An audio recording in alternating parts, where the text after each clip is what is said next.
Well, hello there, and welcome to Inside the Business with Nancy K. Coy. And this is where we slow conversations down and we talk honestly about business, health, leadership, innovation, and the decisions that shape really how we live and how we lead our companies. But before we begin today, and before you enjoy this hopefully thoughtful conversation, this is really around founders, healthcare, leaders, innovators, and I'd love you to invite other people that this would help. So if you would subscribe to the channel, I greatly appreciate it. Every week we're bringing new and real conversations that are designed to educate and inspire and to help you make better decisions in your business and in your life. And today, if today's conversation brings value, please share this episode with someone who would benefit. And now let's go ahead and get started. Artificial intelligence has quickly become one of the most talked about topics in business. But long before AI became a buzzword, organizations were using data to understand customers, to improve operations, to really reduce risk and make better decisions.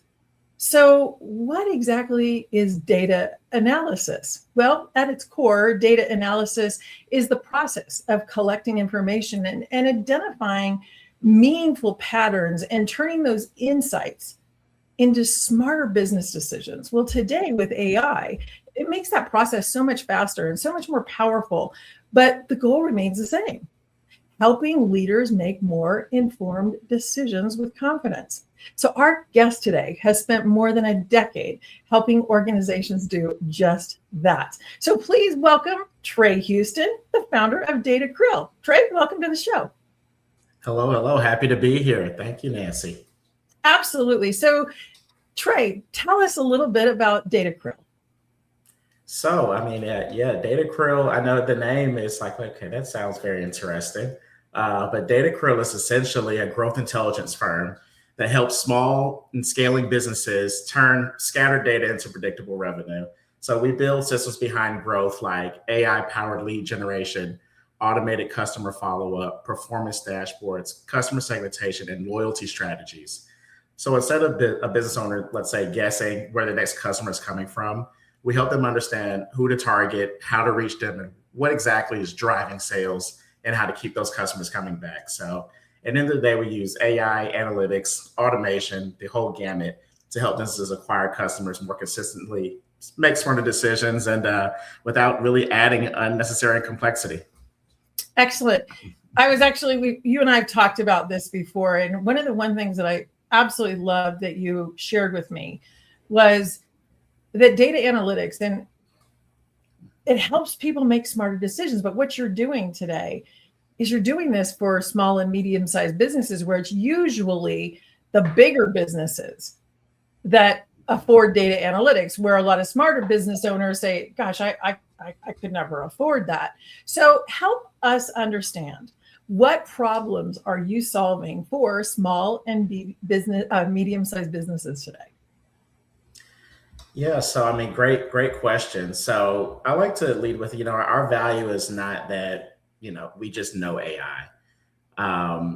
We like to connect AI with consumer behavior, customer behavior, and business execution, so those owners can make better decisions to grow revenue. So that may include such thing as identifying high potential leads if acquiring new customers is their pain point, personalized outreach for customers based on the data that they currently have on them, automating initial follow-up for new customers, or summarizing sales conversations if that's part of their business model. So I like to say our customers have so much data, and a lot of times owners really don't even know what to do with the data, or what, even if they had an AI tool, what do I tell AI to look for? Right. I was one of my early bosses when I was a data scientist. She would always say, don't report the news. I can see sales are up 3%. Don't report the news. Tell me what this means. I need you. We're paying you to dig deeper. And this is before AI. So I was more so AI. And we were talking about what I love is what I think what you solve a lot is you solve the story, because if not, you can just go out and make decisions. But with data analytics, this helps you make the right decisions. Yeah, exactly. You know, a lot of organizations, they have a lot of information, even small organizations, whatever platform they're using for their CRM. But the people closest to that data don't necessarily know how to use it. So my role really previous was translating that complexity into something that was actionable for the decision makers. Sure. And so it's almost like I've downloaded my brain, my experience into my models to help small and medium enterprises that can't hire, a full time, data scientist or manager of analytics. And one of the reasons that, people think a lot of times about, founders and businesses don't go to business, they run out of money. And when you're making decisions that are hypothetical or they're just guesses, this information really can save companies from, the data analytics. There's people, I think when we had our conversation, you said, I think maybe it was somebody who was telling me about data. I think it was you, but this person the CEO literally didn't go anywhere without their data analytics person because was that you and I having that conversation? Yeah. It's the movie. I think it's the movie Sum of All Fears with Morgan Freeman and Ben Affleck. Yeah. But it makes total sense. It totally makes sense. I mean, that's obviously the extreme, but it still makes sense. So you spent years working with big data before launching your own company. So what did you learn, like from these large organizations that smaller businesses really often overlook? One of the biggest things is like these large companies, they have a wide customer base. I mean, you're talking for some companies that's millions of known customers, known shoppers, or clients. If you think of a consumer goods standpoint, Walmart probably has data on tens of millions of customers, their address, if you have a card, if you have a loyalty account. So one of the common mistakes was really, and this may sound weird, but treating every customer or prospect as equally valuable. They're not. Using customer behavioral data is key to identify who's most likely and who's most engaged with you, because you can waste a lot of resources and a lot of money targeting customers that will never walk through will never contact you or walk through your door. And likewise, you could have used that same energy or resources to those customers who are most likely to engage with you, and even 2x, 4x, their spend with you over the course of a lifetime. So really identifying the most valuable customers is something that large companies, they spend a lot of money to identify who those customers are. They have a team. But for most of us, the over-the-counter solutions for a small business is a shotgun approach. You still have to sift through that data of outreach or lead generation to find those best ones. And, if you're not, where do you start? Yeah, it's where you're getting the best bang for your buck. And that's what you were saying about resources. It's so easy to run out of money and then the business just fails. And so I understand the idea for Data Krill actually started like 7 years ago, and it was really with a conversation, I think, with your wife, wasn't it? Yeah. Right. This was we were in Brooklyn, New York. This is before the pandemic, and we both kind of dwelled in data. She's more so from a finance standpoint, me always in consumer goods and loyalty programs, for a wide base of customers. And me being I'm from Charleston, South Carolina, kind of spent a lot of my childhood on the coast of South Carolina. And shrimping was a big thing for us. Shrimp is a big part of diet in South Carolina. I think it's probably our state animal. But krill just seems like this thing you think about the ocean, like with krill are these microscopic things that the whales eat, and they eat. It's this thing you don't really see, but it's necessary for the ecosystem. And I thought of data the same way, these millions of pieces of data, out in, let's say, the atmos of any industry. And what we do is take that data, that krill, and allow you to chill and just and let us make sense of it. So it was really my wife's idea, and I took a life of it. So what really happened between that conversation and launching the company this year? And I guess really what gave you the confidence to leave corporate America? I mean, you were working with big clients. You were working with really big companies. So, well, I still value, that experience, and it just sparked me. I was like, I was listening to some friends of mine who are in different industries. Most of them, marketing and tech. and having just general jargon about work and business, and there's nobody at the table that's talking data or loyalty or consumer behavior. And they all have gone off to branch off, their own kind of download their brains to their own business. And it something came over me to just go ahead and just get out there and do it. I've been doing it at a successful rate with big budgets that aren't my money, but taking that knowledge and really, giving it to my SMEs for even a fraction of the rate it's been great. Fantastic. So artificial intelligence, seems really to be everywhere. But what's one big thing business owners misunderstand about AI and data analytics?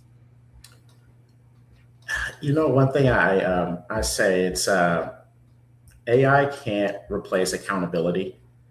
Oh, so that's right. it can accelerate judgment, but it can't replace accountability. You can't blame AI for a poor decision. It's like consulting. You can take the credit when things go well, but not the blame when things go bad. It's only merely a suggestion. But it's really like almost like a bionic suit. It can help connect those signals that you have within your company to identify patterns faster. But really the important part is turning that insight into action. Sure. Who to contact, what offer to make, who to follow up, which customers are at risk of leaving, those type of things. So it's used to help your judgment, but not make the full decision. So many business owners think that data analytics obviously is for Fortune 500 companies. And why, in your mind, is that no longer true? That would be the first part of the question. And the second question is, you're a newer company and you're getting started because you're working with these small, medium-sized businesses. Do they have enough data to really get outcome information? Yeah, it's a good question. A lot of companies treat data differently. Some people are, depending on the platform you're using, are collecting a lot of data. I mean, it doesn't matter what you're doing now. If you are accepting client invoices in any way, shape, or form, you have some sort of form of data, from whether it's date of service, the amount of invoice, and if it's multiple visits, now you have an average spend per client over multiple services. So there's varying levels of data that you have to deal with, and all of that can clean insight. What we do is, if you have very little data, we offer CRM services for you to make smarter decisions with your customer data. So whatever you have existing, we have CRM services that will make that more robust, so that you have more information to act on. If you do have robust data, even better, because this is what the bulk of my career is, looking at millions of points of data and making sense of it. So the more data you have, the better. But we attack it from both ends. Depending on your data, we have something for you. But the most important thing is, it's really to have as much data as you have that you can play in to make the best decisions and give the most insights. So let's say that you're a newer business, very young business. Do you help clients set up what you're going to need to get the appropriate data points? Yeah, absolutely. So one of the things I do is, what means most to you? What do you want? What are your goals? From a human standpoint, no need to get into KPIs too deeply, but just what matters most to you. What does success for your business look like? And a lot of times that's the end of the story of the data that we tell. This is what the data is telling us based on what we want to see. So when I know that, I can take whatever, I can probably think of KPIs that you probably want to see. And if they're not existing, the data that we need to get to it. And then we present a way to achieve that data.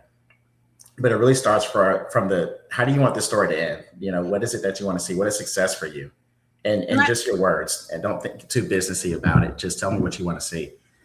Right. And do you hear most business owners say, well, I just want to grow, but that's pretty subjective. That's a kind of known, of course, right. But you got to empower you so that you have some direction, right? Yeah. What does that data look like in person? So you growing, if you're a restaurant, is that more customers walking through the door? Is it just that? Because customers can walk through the door and not spend, but that could just be exposure. Right. Is it more transactions? So, the customers that actually spend, is it more transactions? Okay, we can go that route and we can tell you what we need to do to get that. Is it more impressions on Instagram? So now we're talking, a social media campaign, content AI. We can do all AI powered content creation. So the avenues can be various for the tools we use to get you there. But what does that look like? What I call anecdotal data. What does it look like in person? So it really is customized to almost every one of your clients based on what their growth objectives are. Because today, and I love your thoughts on this, it's been my experience that churn, refunds, returns, all that kind of stuff is so much higher today because we have information coming at us so quickly. We buy stuff online, we don't like it, we take it back to Amazon or whatever we do. In the data analytics that you're able to capture, can you see where those breakdowns are happening so that you can prevent some of that? Yeah, absolutely. One of the first things, you do is you segment customers in terms of activity. When was the last time you contacted them without a transaction? When was the last time they interacted with you in any given way? So you put a date mark on all of those things. You can give kind of a life cycle of where a customer is, whether they're new, growing, highly engaged, in danger of attrition, maybe leaving, they were engaged, and then totally disengaged. And for each of those strategies, you can identify based on what the activity looks like in your business. We can segment those customers, and you give a different strategy based on what segment that customer lives in.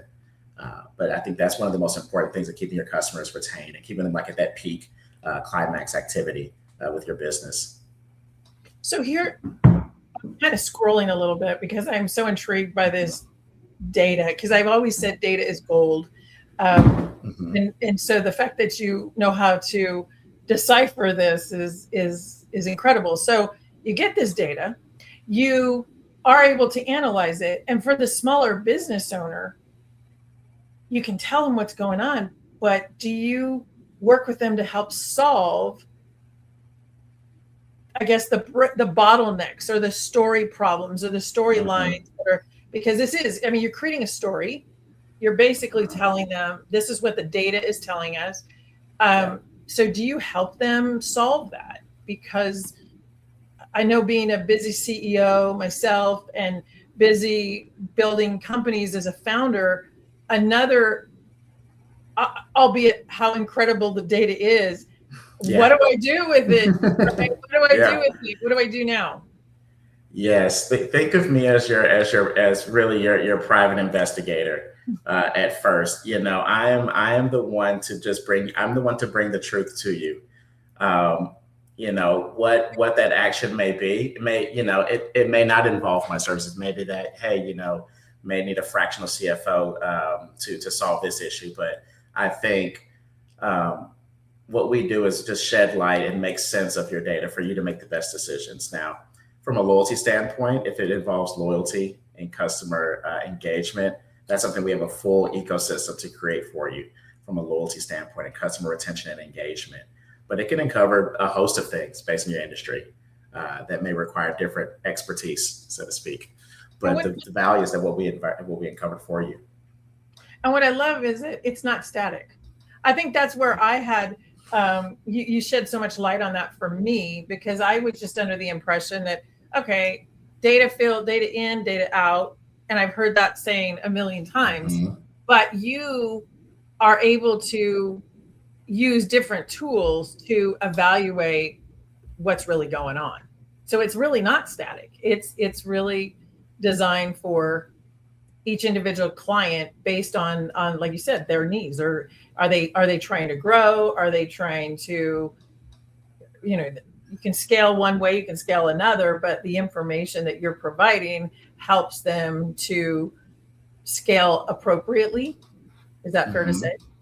Put their energy in the right area. Yeah. So your company really helps create businesses create predictable revenue too. So what does predictable growth actually look like? Well, that's one of the things that I think we all want to achieve is when we can predict our growth or really even forecast out our growth. And I think that you have to understand trends first. I always say before you can predict the future, it's like if you're into fashion, which at one point in my younger years I was into. How fashion trends recycle each other. A trend today is going to be here probably 20 years from today. It's just a cycle. You can see what the future is by where today is. And I think that predictable growth is, again, what I was mentioning forth, if I can help you identify your existing data, your history, and whether your history is 3 months, 1 year, or it's 5, 10 years. Hindsight is 2020, and it will tell us a lot about where you're going in the future. And once we can identify, those value drivers in your data, we can start leveraging those to predict behavior in the future. So look, we can say, okay, based on history, we know your most engaged clients and customers, or where the bulk of your revenue is coming from in terms of your customer segmentation is here. Okay, this has been their growth over the last 3 quarters, 4 quarters, or whatever, based on what you've been doing.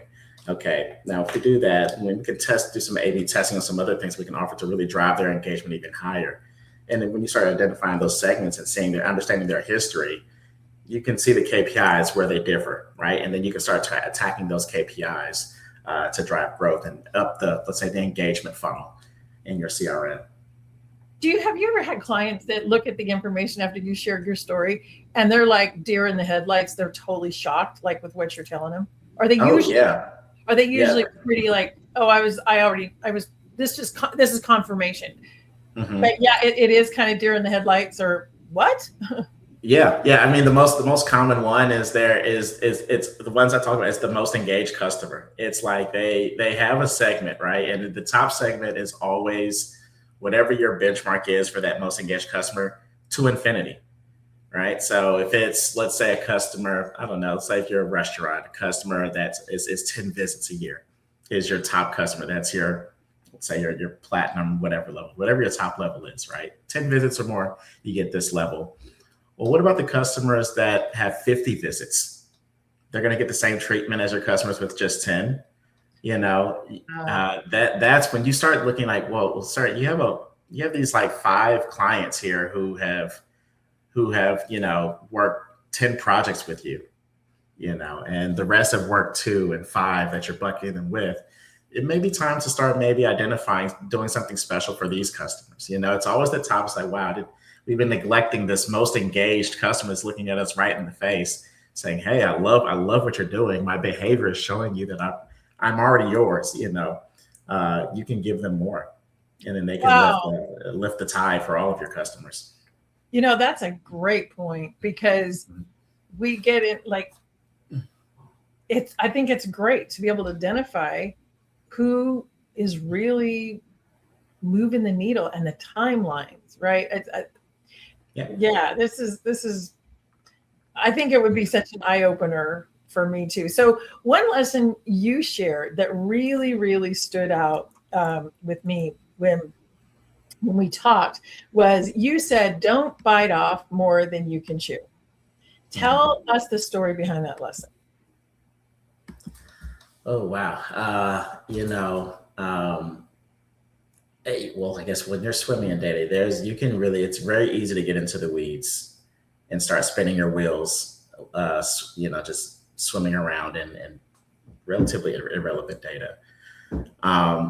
But as a startup, and I think that's where the question really was, is as a startup, don't bite off more than you can chew. I remember my first kind of campaign I wanted to run. I really loaded too much. I cast my net too wide, and I had more. My water faucet was on high, and it was more than I could handle, more inbound than I could handle.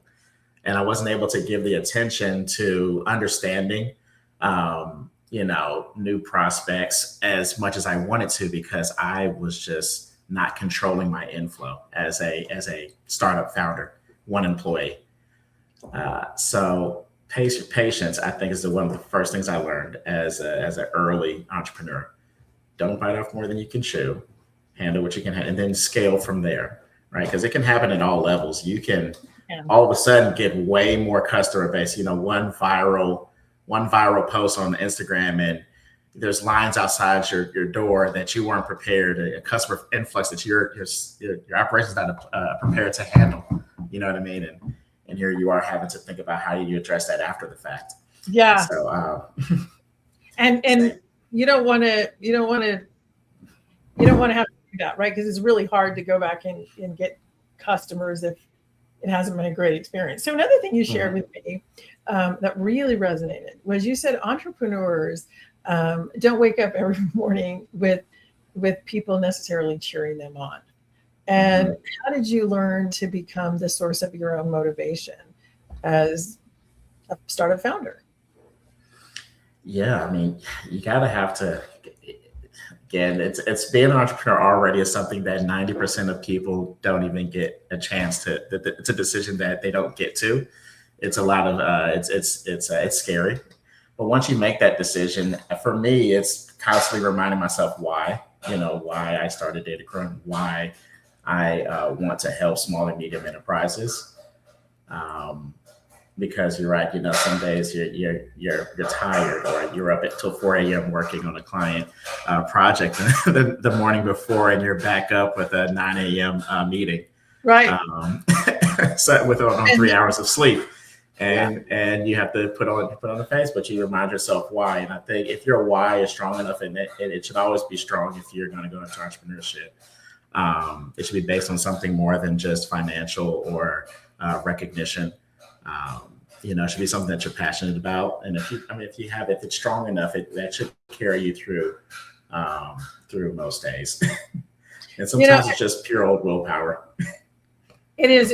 I often have said that to be an entrepreneur, to be a true entrepreneur, you have to have grit, you have to have resilience, because it just doesn't make sense to a lot of people. And if you want to be in the 1%, you got to be willing to do what 1% do.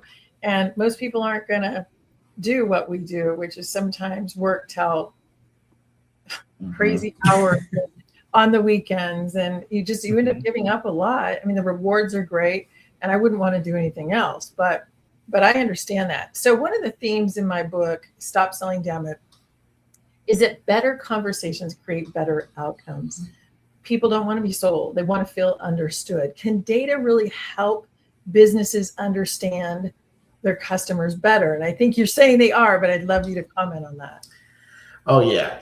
I love this question, because I always say, like, a dashboard is only valuable if it changes the decision. If nobody knows what to do after looking at it, it's just expensive wallpaper. That's good. That's really good. That's really good. Yeah. The best thing is bringing the data in front of all of your stakeholders, because everybody has a different frame of reference. Everybody can look at the same data and perceive it's like the game telephone you played in elementary school. Yeah, you pass the message along, and by the time it gets to the end, it's something totally different. The way your chief information or a data person may look at something, like myself, I'm going to look at it very granular. I'm going to split hairs. As soon as I see a number, I don't care how granular the number is, I'm going to split that number into two, and then those two numbers into four. Somebody who's a marketing, mind, somebody who's a finance mind may look at the same KPI. And I think when you bring all of that into the room, it creates that discussion. And I think that's the most important thing, is the discussion that it creates with your stakeholders and with your partners. It could be myself with a client, that discussion between us. You are probably more astute in your industry than I am. And so your anecdotal data, the things that you know from what you've seen and experienced, paired with my experiential, kind of concrete data, will birth some new idea that didn't exist apart. That's really, really cool, because it can really spark some new innovation. And so is there really a danger of relying too heavily on technology and then not enough on the human connection? Do you think there's danger there? Yeah, that's why I always say you have to marry anecdotal data, what's seen, heard, felt, with numbers. Sometimes the numbers don't tell it all. What this looks like in person. You don't know. Maybe let's say you have a bad quarter. Well, there was a hurricane in the middle of the quarter. That's anecdotal data. That's something that the numbers are not going to tell you. Your CRM is not going to tell you that there Right. was a hurricane that closed down your business for 6 weeks. There's no CRM metric or KPI that says hurricane happened, yes or no. So, there's certain anecdotal data that you have to marry with that. So I will say, you can never rely always on data. There's the human calendar. You know what? That is so important, because I think a lot of people would miss that. Small business owners, probably larger companies would take that into consideration. But if you just got a report and you just said, this is the data, having you be able to, again, share that story or say, wait a minute, what is going on outside of the quote unquote numbers, so that you can get a real accurate picture. Because you're absolutely right. I didn't even think about that. But it almost always is that way. So if then verified, one of our core beliefs is that better financial decisions begin with better information. Organizations obviously rely on data every day to make lending, compliance, and operational decisions. So how important is clean, accurate data before AI can really provide meaningful insights? And then also in that, people still say, well, hold on, AI still makes a lot of mistakes. So how do you sort of blend that? Yeah, that's where humans still have value in this race with AI. Is that AI has read the internet already. It's read the library. It knows the book. It knows the book smarts, but it doesn't have the street smarts. It doesn't have the common sense of the human brain in it. Where AI is now is kind of where I think Data Krill and Verified are, is this intersection of human knowledge with artificial intelligence, which is the knowledge that AI does not have. All of our brains are not plugged up into a server. There's experiences that AI doesn't know, of all of us really. But when you can marry, you still need a human to tell it where to go next, or this is the wrong interpretation of that. You're thinking about it from a very finite book smart standpoint. Yeah. But again, like to your point, I have the anecdotal data. The anecdotal data is not, well, it could be, I guess you could use reviews. Reviews could be data, anecdotal data that you could probably use, but that's newer. But still, you're going to need the eyes on the ground to provide direction to those raw numbers. So this is going to probably sound like a duh question, but can poor data actually cost businesses money? And I'm sure that there's a lot of poor data out there. So how do you differentiate that? Yeah, it's poor data could be, it could be defined so many ways. It could be extremely vague. Like it's not much we can do with this. Like just giving me, let's just say, if I wanted to use the United States as an example, if all I have is data by state, well, there's what, 51 states, there's millions of people. I can't, by state is good, but if I want data, give me zip code, give me by, I need to go even by address, by individual. That's where I want to get to by individual. But I wouldn't say bad data can lead to poor decisions. You're not going to have as good of decisions or an arsenal of KPIs to make a decision off of, but you need, I guess, more work to make sense of it, and probably more anecdotal data than you need. I think the more concrete data you have, the less anecdotal data you need, or the more granular your data is, the more anecdotal, kind of what my eyes see data that you need. But yes, you can very well make a bad decision off incorrect data. That's for sure. Yeah, I would assume that would be the case. So if someone listening owns a dental practice, a healthcare organization, a startup, or a small business, what's one metric they should really start paying attention to tomorrow? So all of your customer visits, every interaction you have with a customer, every transaction that you take, and I would even say even conversation you have is to capture that data in some way, shape, or form, whether it be your invoicing system, the date that service happened, what it was for, so your bucket of services. So you already have your bucket of services. But capturing every transaction is always the beginning, whether it's a POS system, whatever system that the medical industry uses. I'm sure every industry has its own kind of system that they use, QuickBooks, whatever it is. But logging each of your customer transactions is probably the first key that you want to be able to do. And then from there, you want to expand. So kind of, grow and expand your customer database, get as much information about their location. That's also interesting. You want to get as much information on each customer as possible, but I think each transaction is where you want to begin, and knowing how engaged they, because that's going to tell you how engaged they are and what they're getting. It's really funny because obviously, that I spend a lot of time in healthcare and dentistry, and doctors will tell me, oh, my numbers are this or my numbers are that. And then we look at the numbers and they're not even in the same sometimes stratosphere. And it's like, I can see that how this could be such a benefit to them because especially today, you and I've talked about this, the number of patients that walk away from care due to their inability to pay, or there's fear. There's a lot of different. It would certainly be a really interesting. That would be such an interesting field to play in. Like, we're talking about the medical industry. Just the amount of customers that are tried after one visit, after that financial conversation, and you can probably see it in any doctor can probably see it in their own data. This customer has one service visit. What happened at this visit was a year ago. Yeah. Our services are every 3 to 6 months. So you can say this customer probably tried it. What happened? So where do you see artificial intelligence and business intelligence heading over the next 3 to 5 years? Oh, I imagine people will have their own products within their industries. I mentioned this in one of our, when we spoke earlier, is that I think that everybody will have, let's say loyalty by Data Krill.